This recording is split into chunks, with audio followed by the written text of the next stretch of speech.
Hi guys, my name is Lelasophia. I am an artist and fine jewelry designer. If you like contemporary fine jewelry, if you like luxury handbags, all things New York City and art, then I have some fun videos for you. You guys, we have an addition to my series for your consideration. However, this is going to be the jewelry edition. I am so excited. We know I love jewelry more than pretty much anything. I've worked in this industry for, it's really crazy. This will be my 13th year. That's insane. I feel like I'm getting old. That's amazing, you know, because aging, what a lovely thing.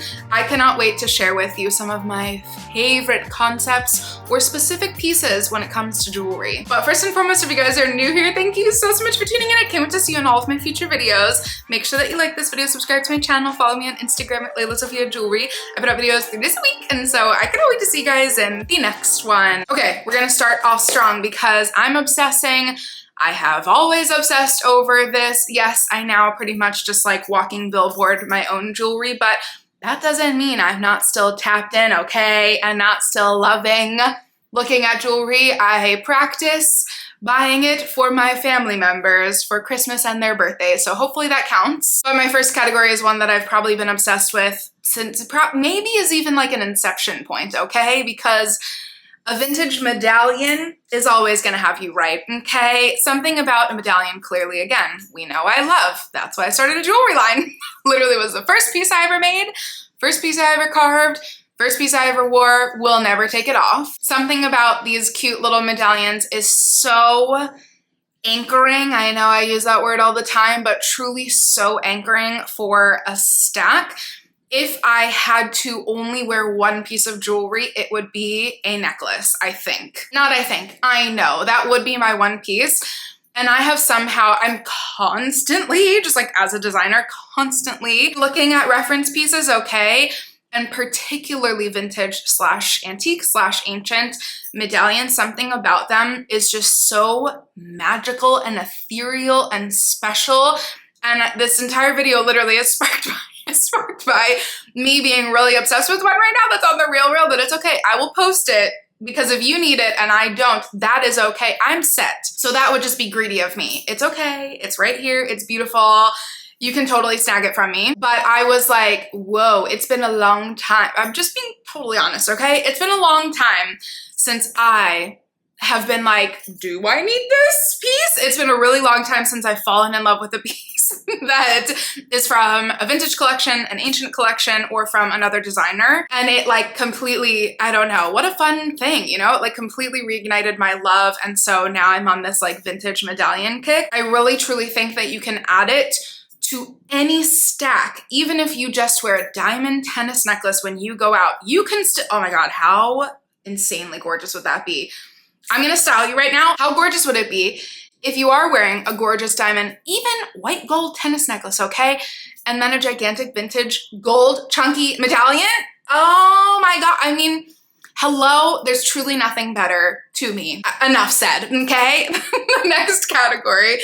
Let's just like bounce around from like very traditional to a little bit non-traditional. So for a non-traditional one, that could be, wow, we're gonna get real nerdy here today, that could be almost the most traditional because maybe it was a lost art, okay? Talking about earcuffs, I really think that there probably were so many really cool ancient humans around here walking around these streets, okay, with just like earcuffs. And somehow we lost that along the way. I don't know why.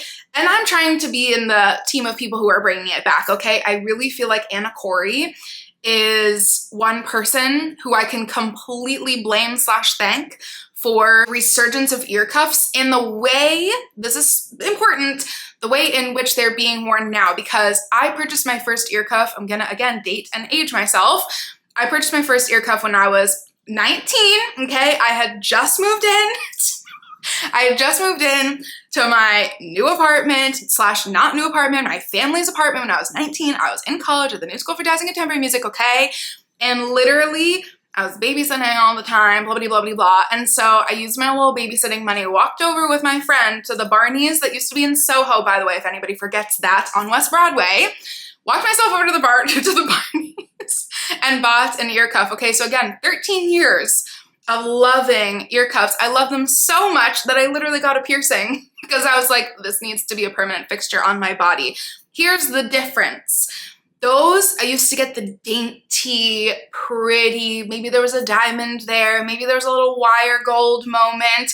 I used to get the more dainty ear cuffs, not a bad thing, still a gorgeous style. However, the way that I used to wear them was like Maria Tashed up with 1,000 piercings, and the way that Anna Corey styled her ear cuffs literally changed the chemistry of my brain, okay? And even though I was making ear cuffs already because I've been wearing them for 13 years, the way I styled myself changed once I saw all of hers. And so this, I think, is just like, okay, I'm gonna probably be a little careful and dance around this for a second because I know people take their earrings very seriously, but there is something just so chic about just wearing an ear cuff. I'm just gonna say it. I just think it's so fabulously unbothered. I think it is so ancient inspired. It's something like taken from a different time that we're not aware of. And yes, I love seeing ear cuffs worn in any way. By the way, I love that. I think that this is a totally genderless trend, okay? My brother has many of my own. Pretty much all of my friends have one ear cuff of mine. I'm so grateful for that. It literally is such a gender bending, truly vibey piece to add to your wardrobe, but in the way of truly having barely, I think I have 2 piercings that I have kept in, barely anything else. Even if you were to wear no other jewelry but just an ear cuff, you're the chicest person in the room to me. Love this. Let's literally truly bounce traditional, non-traditional. Okay, let's go to one of the most traditional, at least when it comes to vintage jewelry styles, if you will. I'm so excited about this, and I'm about to be really bad and completely contradict my last point, okay? But you know what? That's okay. We love the duality of life. We love making exceptions, because if you are like me and really reject trends pretty much 90% of the time, I'll say 80% of the time, okay? If you're like me and feel like you're allergic to trends, okay, I very much so call myself anti-trend. Every once in a while, one just is so good that you have to kind of be really excited about it. If you care about trends, if you are tapped in, if you're whatever, to me, what I think one of the biggest moments that is also so cool because it can be so personal. It's kind of like the bag charm trend, which is why it lasted for so long, because you can really like actually cater it to your style. One of the biggest moments is going to be a good old brooch, okay? And this, I'm so excited because I didn't even have it physically in my hands for my last video. This is our brand new lelasophia Jewelry Calla Lily brooch, okay? I'm literally crying. Look at that tiny little pin there. Oh my God, she's so cute. As she says humbly, okay? Listen, what did I call myself? I'm going to be humbly unhumble, okay? This, I'm obsessed. We know how obsessed I am with my Calla Lily hairpin that I wear constantly. It's so cute. I was like, that's why I paused, because I was like, why say this? On a lapel, on a shirt, on literally anything, on a skirt. Oh my God, like wear it non-traditionally. This, I'm kind of a little bit smitten with. She comes in yellow, rose, and white metal, okay? Had to just shout this out, but regardless, new pins like that, okay? Vintage antique pins like this gorgeous little resin cameo that is currently live on lelasophia Jewels. Fun little flower pins, which I will be dropping more of. Any crafts fair, I'm trying to think like of a city that's not, I'm very blessed, you know what I mean? Any like, go to a place that says we sell gold, okay? Go to a thrift store, go anywhere, and hopefully you will be able to find your perfect pin slash brooch. I really truly think I hit the nail on the head by saying the reason why it's such an exciting trend to me is because it can be so personalized. And so go off, okay? And send me pictures when you find your perfect pin and start wearing it all fall winter. And back to non-traditional, because this one, you know, I will just go ahead and name, you know, this is really probably bad. I've never done this before, but like somebody like my cousin, okay, is obsessed, possibly obsessive about, I really hope you're kind of not watching this, but you know what? It's real life. She knows it. Obsessed with engagement rings, with wedding ring combos, obsessed with like diamond cut, color clarity, the shape. Every time a new celebrity drops their new, you know, engagement ring, it's like, oh my God, with the trends, with the whatever, oval shape, blah, blah, blah, blah, blah. Even having, I actually think it's perpetuated by me being in this industry for so long. I'm not a diamond girl, okay? Yes, I will happily wear some diamonds, but I like diamonds when it comes to accents. That's just my story and I'm sticking to it.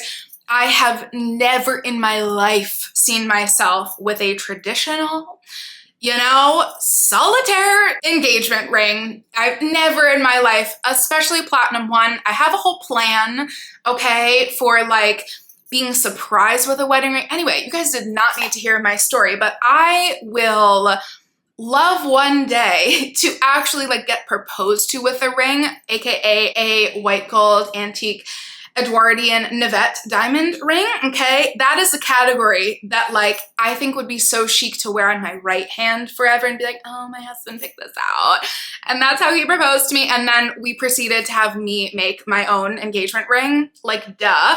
But regardless, even that one that I want as like the traditional moment, I am not one for a traditional engagement ring stack. Now, I'm sure every single person here watching has a traditional engagement ring stack. So let me not say not for. I love, love, love, love beautiful traditional engagement rings that look like the couple themselves. It's so beautiful. It's such a gorgeous practice, you know, to have your husband pick something out for you and it's like so exciting and blah, blah, blah, and everybody's so happy and it's such a beautiful moment. However, one thing that I will always live for, and I will die on this hill, okay? One thing that I will always live for is a stupidly untraditional wedding stack. Stupid, unfathomably. We're talking, I can't even remember her name. Hopefully it will come to me from the Real Houses of New York, like reboot that came out last year. We're talking that, okay? I love the most insanely, ridiculously either gaudy or like one simple, tiny little band. Like any end of the spectrum, the most ridiculously, is that your wedding ring? Is that your engagement ring? What? That, I want that type of reaction, okay? I just think it is the coolest thing. I'm about to name drop some of my favorites. I swear to you, never in my life have I ever been excited about a ring until like 8 years ago when I found Megan Flynn's page, Necessary Excess, and I was like, you can make something like this be your wedding stack. Oh my God, it changed it literally, same thing, changed the actual chemistry of my brain, changed my outlook on engagement rings. This like gorgeous, insane, gigantic diamond. Yes, I can still like a big diamond, okay? This gorgeous, insane diamond wrapped in a pillow of 22 karat gold with a prunus ring stacked on top. Done. I will make myself the craziest version of this that I already have made myself. We love that. Listen, okay, right before I turned 30, I was like, I'm making myself a diamond ring, okay? Nobody is here to save me. I will save myself. I will be making myself the most insane chocolate brown to champagne, some combo of those, something, somewhere along that spectrum, gigantic diamond, encased in the most insanely organic, misshapen, hand-carved by myself, in like literal puddle of 22 karat gold. Okay, there you go. That's my dream. Jade Trow is another one with an insane engagement ring, which I think like she literally added like an entire line of to her business. Pippa Small has some gorgeous options. Make it weird, make it funky, make it insane. Oh yeah, this was clearly, if you can't tell, I did not mean to talk for that long. And this is, that just got me very excited. Non-traditional engagement rings, there you go. To put a long story long, that's my vibe. My list has gotten way too long, okay? So I will save my other line items. You guys, not like you ever need to listen to how much I love jewelry, but just in case you needed it, thank you so much for watching. I can't wait to hear what your favorite category from today's video was, and I cannot wait to see you in my next one. Bye guys.